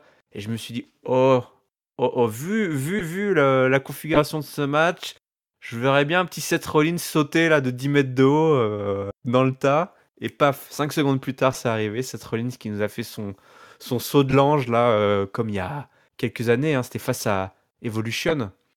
Il nous avait sorti ce saut incroyable, là, sorti de nulle part. Et bon, bah voilà, hein, les méchants font ce qu'ils peuvent. On a un Drew McIntyre qui porte un peu son équipe. Baron Corbin qui a bien encaissé aussi parce qu'à la fin, il se prend quand même un petit peu tout sur la tronche et kick out pas mal de fois. Il nous fait notamment un magnifique Deep Six et aussi un... Comment s'appelle son finisher là à Baron Corbin qui est de End l'autre of Days. côté. Pour un compte de deux, là, c'était assez magnifique. Mais à la fin, voilà, hein, la shield bomb sur Corbin pour la victoire ultime de ce peut-être dernier match de ce qui est probablement, c'est même certain, la plus grande équipe de catch à la WWE de ces 10 dernières années. Le Shield enfin réuni et surtout les mecs se sont éclatés, ça se voyait, ça se lisait sur leur visage. Ils étaient heureux d'être là, c'était communicatif. Et à la fin, le petit fist pump et les mecs étaient juste fous de joie. Il y avait beaucoup d'émotions, hein, dans ce match. Et à la fin, du coup, bah, je sais pas toi, mais moi, tout le mal que je pense de ce qu'ils ont fait du Shield ces dernières années, ça m'a fait juste plaisir de voir ces trois types-là se retrouver ensemble pour un dernier gros match, quoi. Yes, bah écoute, c'était un. Alors, bon, sa place sur la carte. C'était en, Il va c'était le, close. c'était le main event. Je t'avoue que pour moi, ça n'aurait jamais dû être le main event. Mais bon, je pense que ce match-là aurait dû être à la place en fait du WWE Championship et que ça aurait dû être le WWE Championship avec Daniel Bryan qui aurait dû être dans le main event déjà. Moi, ça c'est mon avis à moi, hein. C'est-à-dire que moi j'aurais placé en avant-dernier le match du Shield. J'aurais placé ensuite Becky et Charlotte et ensuite j'aurais mis en main event Bryan Owens versus Ali. Même si on ne savait pas que c'était Ali à ce moment-là qui allait avoir le troisième spot dans ce match-là. Voilà, ça c'est pour évacuer l'histoire de la place dans la carte. Ensuite, c'était un signature match du Shield. Ça, c'était génialissime. Moi, j'ai adoré, quoi. Voilà, là, on a eu droit, comme tu l'as dit, t'as tout expliqué. Voilà, on a eu droit à tous les big spots, big moments du Shield partout dans la salle, sur tout ce qui peut servir, ringside, la table des annonceurs. On a eu la totale, on a eu les triple power bombs, on a eu Reigns avec, on a eu aussi une entrée du Shield, voilà, avec un public de Cleveland qui était au taquet, chez taquet. Et puis du Shield, on en a eu un paquet pendant le match, quoi. Et donc il y avait une ambiance de feu comme j'adore, moi, voilà. Moi, le catch, c'est une des grandes raisons aussi voilà, c'est quand le public est dedans, et ben tout de suite, hein, ça ça t'envoie du lourd sur ta télé, quoi. Et le Shield, voilà, c'est une équipe qui est capable de ça. Surtout face à trois Golgoth, face à trois monstres que sont Corbin, McIntyre, surtout McIntyre qui pour moi là est de la graine de main eventer là. Et puis un Bobby Lashley qui a échappé à un match d'intercontinental, puisqu'il faut bien le signaler quand même, l'intercontinental n'a pas eu le droit de citer à Fastlane. Ouah. Donc du coup on nous a collé pas ce qu'il fallait. Alors si tu veux, la WWE elle a présenté c'est The Shield enter the ring for the very last time, tu vois, voilà quoi. Donc ça nous a été annoncé à multiples raisons que le Shield c'était la dernière fois qu'on les verrait, le dernier combat, le dernier match, que Ambrose allait s'en aller. Ils ont insisté lourdement sur le fait que Ambrose allait s'en aller. Ce qui fait que de plus en plus, je commence à penser à un work. Oh, tu crois? Oh là là, ça me paraît. Écoute, c'était vraiment étonnant. Hein. C'est pas dans les habitudes de la WWE quand même de parler de la fin de contrat d'un de ces catcheurs dans les La shows dernière en fois direct qu'ils à l'ont la fait, télé. Hein. c'était un work, effectivement, avec CM Punk. La dernière fois, oui, avec CM Punk, ouais. Voilà. Donc, si Hmm. tu veux, je sais Là, je pas. sais pas. Hein, sur cette histoire, je sais pas trop. Est-ce que c'est vraiment un work? Ou est-ce que. Enfin, je me dis, si c'est vraiment le dernier match du Shield, ils avaient. Je comprends aussi pourquoi ils le justifient, ils l'expliquent en disant que, bah voilà, il y en a un qui s'en va, il y en a un autre qui, de toute façon, est appelé à affronter Brock Lesnar, et puis le troisième, il est de retour, voilà, son futur est devant lui. Donc, je comprends aussi pourquoi ils auraient pu en parler dans le cadre d'un vrai départ potentiel de Dean Ambrose. Donc là, moi, je suis complètement perdu. Je saurais vraiment pas te dire qu'est-ce qui est un work ou pas, parce que pour moi, les deux sont possibles par rapport à ce qu'ils nous ont montré ce soir. Ouais. Mais bon, après, de toute façon, si tu veux, finalement, l'essentiel, c'est que dans l'instant présent, c'était le main event de Fastlane et que du Ouais. coup, on a eu un super gros match, quoi. Vraiment, voilà, un énorme match de catch, encore une fois, quoi.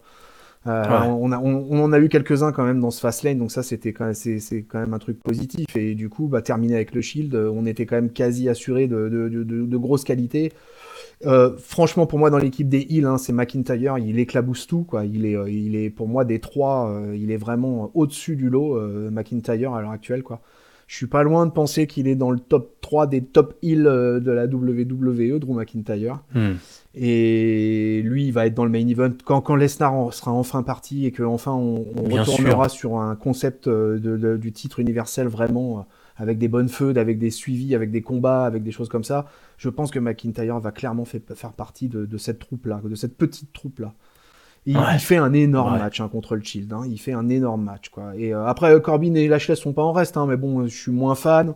Et puis vraiment, McIntyre, il dégage quelque chose, quoi. Que dégage pas, tu vois, enfin à mon goût, hein, que ne dégage pas Lashley et Corbin, quoi. Surtout pas Corbin, évidemment. Mais il transpire le charisme, ce Ouais, mec-là, ouais, ce gars, McIntyre. Enfin, le puis il est mec. monstrueux physiquement, hein. Physiquement, enfin, je veux dire, Vince, il doit être en totale admiration quand il doit voir McIntyre traverser la gorilla position, quoi. Tu vois, c'est McIntyre, c'est le Je fantasme ultime l'imagine de tellement Vince en quand train même, de quoi. l'observer, de ne pas en louper une seule goutte de transpiration de Drew McIntyre jusqu'à ce qu'il passe sous le petit rideau. Ah, c'est clair, c'est clair. Donc, et puis, McIntyre, c'est lui qui a les honneurs de la triple bombe sur la table des annonceurs.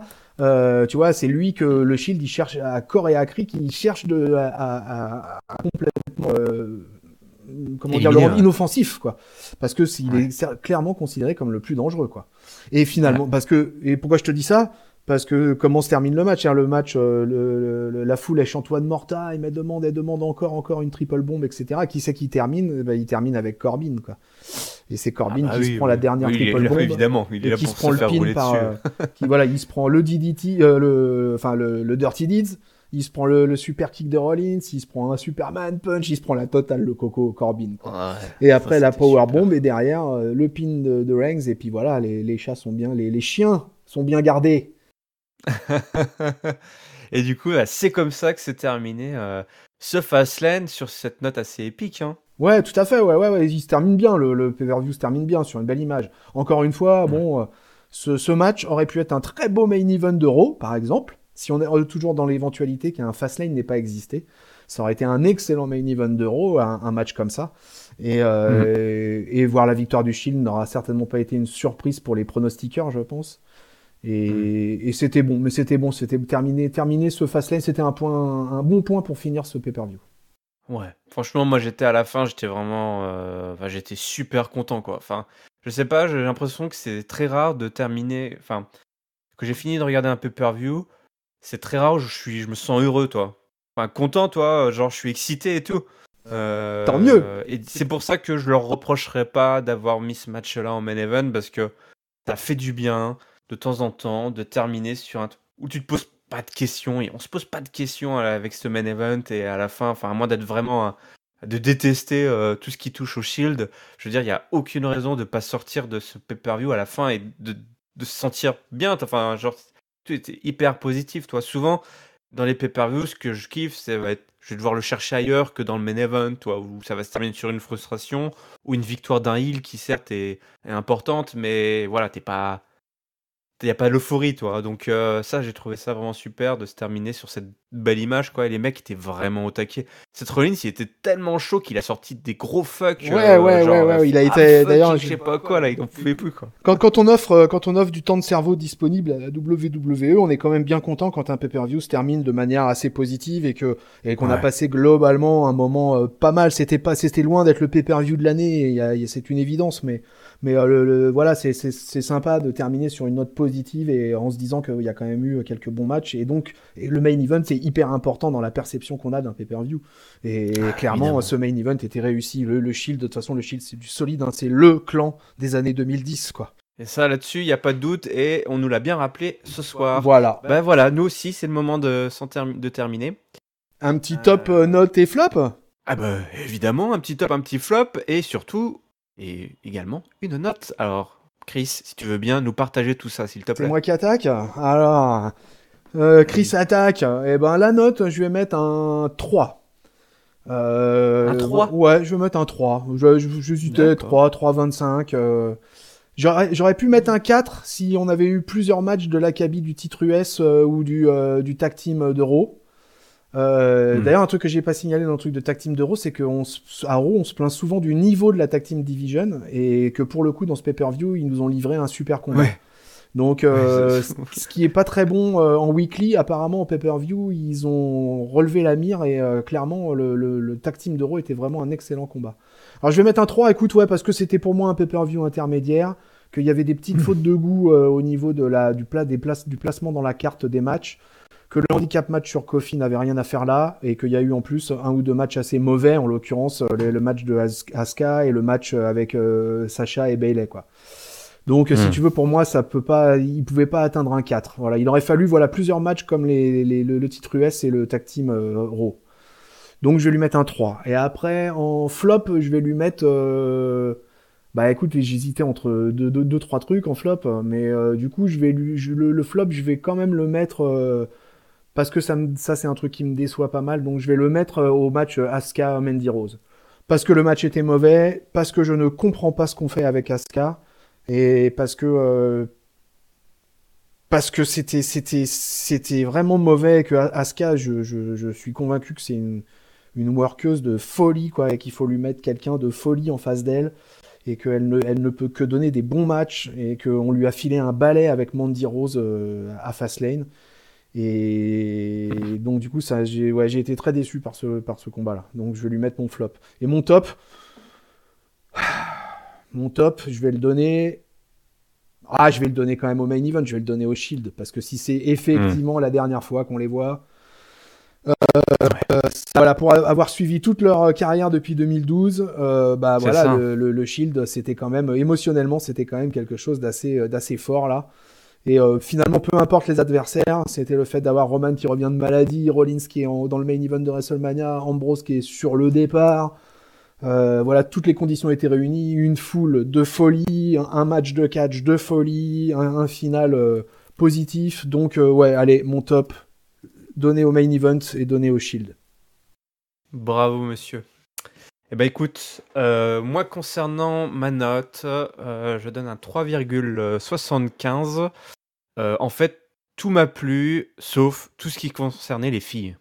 Tout ce qui concernait les filles Même était le à handicap côté de la match. plaque, Le handicap ou match aussi. décevant, ou... Le handicap match, il aussi, ça s'est passé pour toi. Non, non, non, non, non, non, non, non, non, je vais pas dire... Non, parce que c'était... Non, Et c'était nul. 3,75, c'est une bonne note, hein. Hein? 3,75, c'est une bonne note.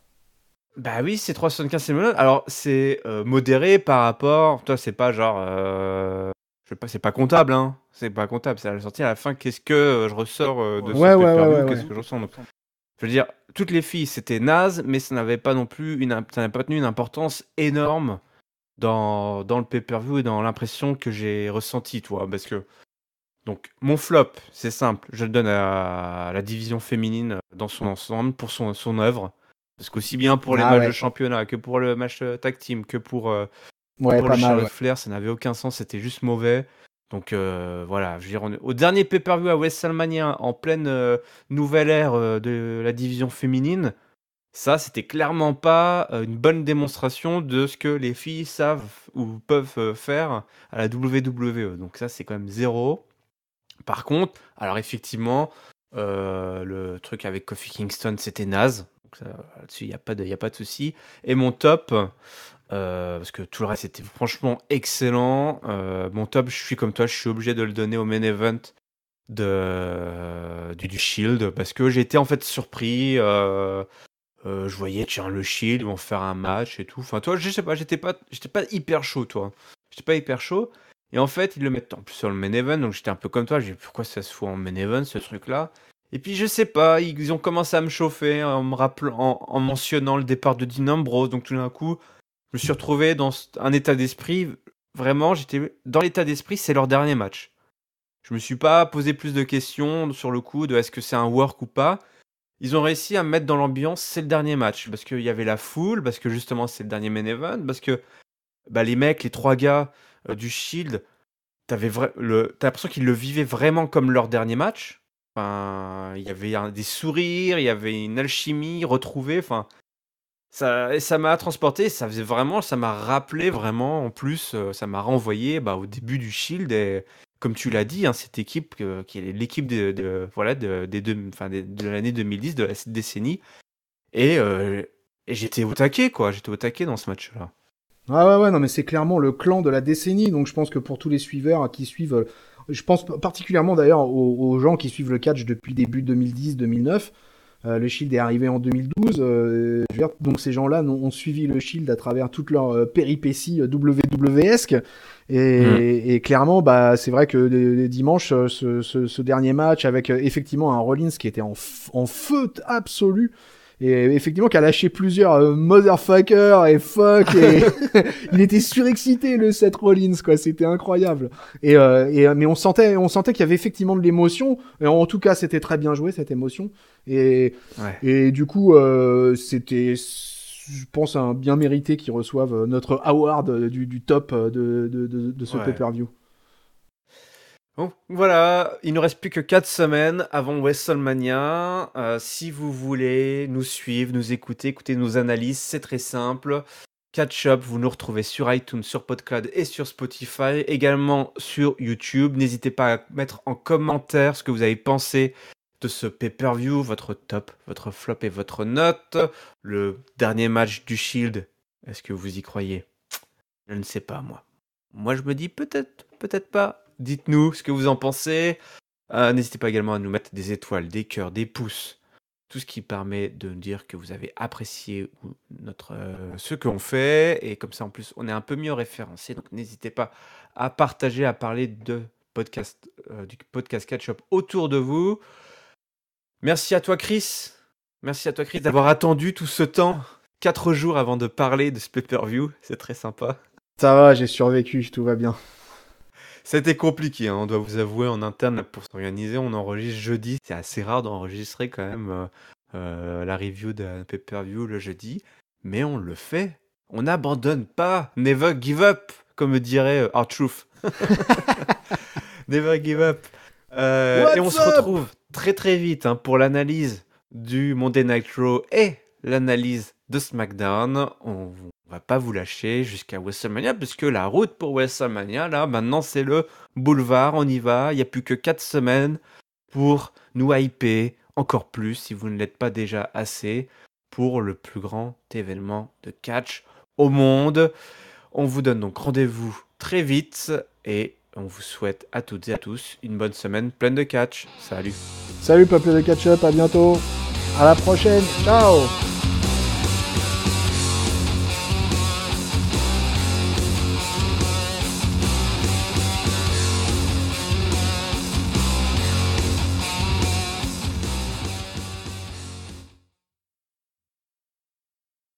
Voilà, ouais, ouais, ouais, j'ai un equalizer qui apparaît, voilà. Voilà, communément appelé Equalizer. Tout à fait.